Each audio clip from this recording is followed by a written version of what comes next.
Why Majora's Mask still hurts. Okay, so I need to talk about Majora's Mask, not like a review or whatever. I mean, I need to talk about why this game from the year 2000 still sits in my brain like a splinter I can't quite pull out. Because there's something about this game that's different from literally every other Zelda, from most other games period, and it's not just the moon with the creepy face. Though yeah, that doesn't help. Majora's Mask is about death. Not in the way most games are about death, where you fight the big bad evil and save the world. It's about the actual concept of dying, of time running out, of everyone you know facing the end, and you can't save all of them. Some of them you can't save at all. And it does this without ever sitting you down and giving you a philosophy lecture. It just makes you live it for 72 hours at a time. Let me try to explain why this game wrecks me. The clock is always ticking, so the core mechanic, you have 3 days before the moon falls and kills everyone in Termina. Everyone. The whole world ends, and you can reset time with the ocarina, go back to day one, but everything you did, all the people you helped, they forget. You're the only one who remembers. That's mortality, right? We all know we're going to die. We all know everyone we love is going to die. And we just keep going. We build relationships, we help people, we make things, and we do it knowing none of it is permanent. The 3-day cycle is like life compressed into 72 minutes of gameplay. You're constantly trying to do meaningful things before time runs out. And you can't save everyone in one cycle. That's the kicker. You can reunite Anju and Kafei, but then you don't have time to help the Deku butler find peace about his son. You can save the ranch from the aliens. Yes, there are aliens, it's weird, but then you miss the Goron elder dying in the snowstorm. You have to choose. You have to let some people suffer because you can't be everywhere at once. That's not a normal game design choice. Most games let you do everything. Complete all the quests, save everyone, be the hero to every single person. Majora's Mask says no, you're not omnipotent, you're just one person with limited time. Choose what matters to you, and then you reset and they forget you were ever there. Everyone's processing grief and you're the only witness. The side quests in this game they're not side quests, they're like little vignettes of people dealing with the end of the world in different ways. Anju and Kafei are trying to reunite before the moon hits. Their whole quest is about staying together even though everything's falling apart. Kafei got transformed into a child and he's ashamed and hiding, and Anju's waiting for him at the inn, and they're both running out of time. If you help them, they reunite in the final hours. They hold each other while the world ends. That's it. That's their happy ending. Being together when it happens. The Deku butler mourning his son. You meet this butler serving the Deku king and he's just sad, tired. At the end, if you do everything right, there's this scene where he's standing in front of a twisted tree that looks like the Deku form you've been using the whole game, implying that his son died and got turned into that mask you've been wearing. He just stands there. The game doesn't explain it. He's just mourning. The Composer brothers, flat and sharp. One of them killed the other and turned him into a ghost, and now they're arguing about their legacy, about who gets remembered, about whether any of their music mattered, and you help them reconcile right before the world ends. Even that couple arguing in the hotel who can't stand each other but they're together in the final hours anyway, because where else would they be? These aren't people asking you to kill 10 monsters or collect 5 items. These are people trying to find meaning before the end, and you're the only person in the entire world who knows it's coming. Everyone else is in denial or bargaining or just going through their routines, because what else do you do when the apocalypse is 3 days away? That's isolating. You're walking through this town watching people live their lives, and you know, you're the only one who knows, and you can't even tell them because they think you're crazy or they wouldn't believe you or they just panic. It's lonely in this specific way that I don't think any other game has captured. The moon. We need to talk about the moon because what the hell? It's not just falling, it's watching. It has a face. A horrible grinning crying face that gets closer every hour until it fills the entire sky. And the game makes you look at it constantly. You can't ignore it. It's there in the background of every conversation, every puzzle, every moment. This looming presence that's both sad and terrifying. Is it evil? I don't think so. It's just falling. It's inevitable. It's not making a choice. It's just what's happening. That's scarier than a villain.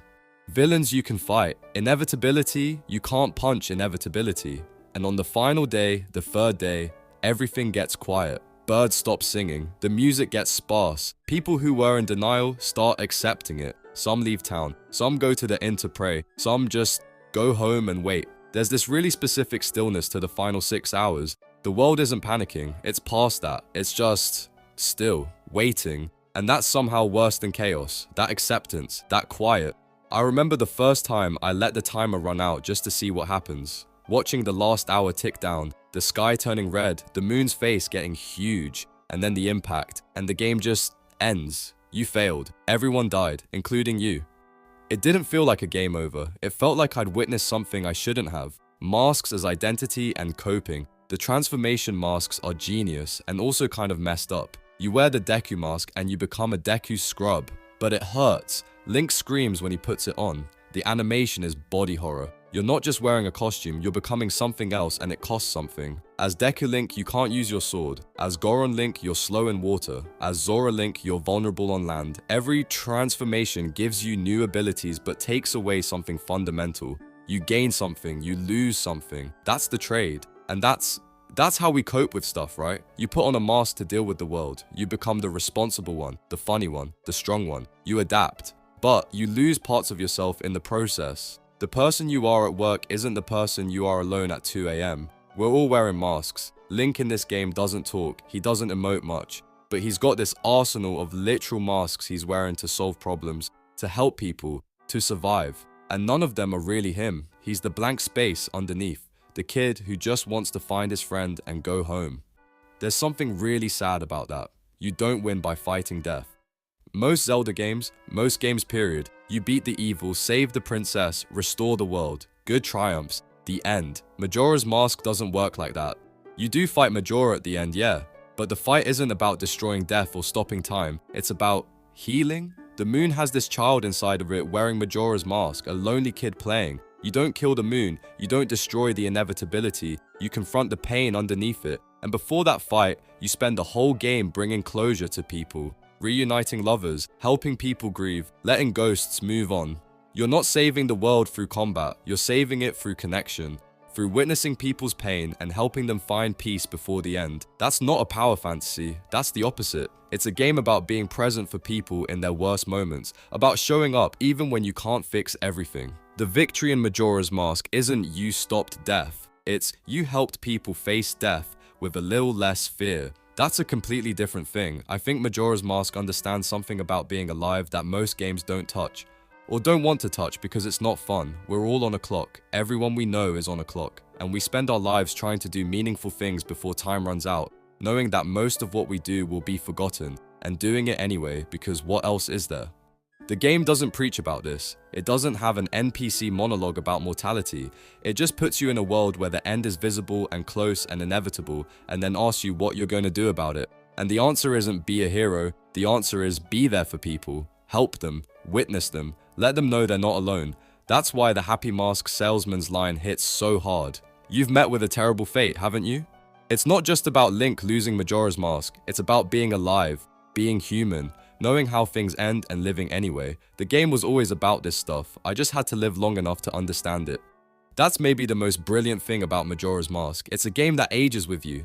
When you're young, it's just a weird, creepy Zelda game. When you're older, it's a meditation on mortality that somehow fits inside a Nintendo 64 cartridge. It doesn't offer answers. It doesn't tell you how to deal with death or time or loss. It just says, this is what it feels like. Sit with it. And then it plays that music. You know the one. The clockwork melody that counts down in the background of everything. And you do it again, because that's all you can do. Reset and try to help a few more people this time. Make a few more connections. Witness a few more stories, until eventually you've seen it all. Helped everyone you can. Brought as much closure as possible to this doomed world. And then you leave. You move on. And Tamina keeps looping without you there to remember. That's the real tragedy. Not the moon. The moon gets stopped. The real tragedy is that you're the only one who'll remember any of it happened. Man, this game, 24 years later and it still hurts, still sits there in the back of my mind with its creepy moon and its sad music and its impossible choices. And I think that's the point. Some things are supposed to hurt. Some things are supposed to make you sit with uncomfortable truths about time and loss and the temporary nature of everything. Majora's Mask doesn't let you forget that, even when you want to.